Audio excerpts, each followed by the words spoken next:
రాదురా ఏ విజయం నీ కోసం నా కోసం, ఎటుపోదురా నువ్వు చేసిన కష్టం ఎప్పటికైనా సొంతం.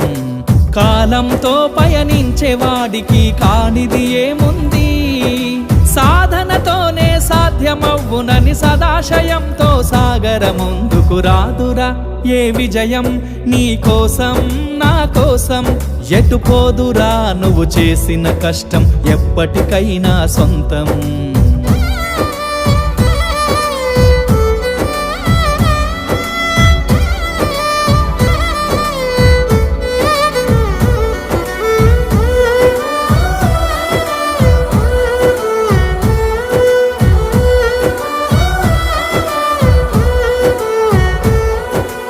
ఆకాశంలో అలలాగా పోయే ఆ పక్షులనే చూడు, అనుకున్న గమ్యమెంతున్న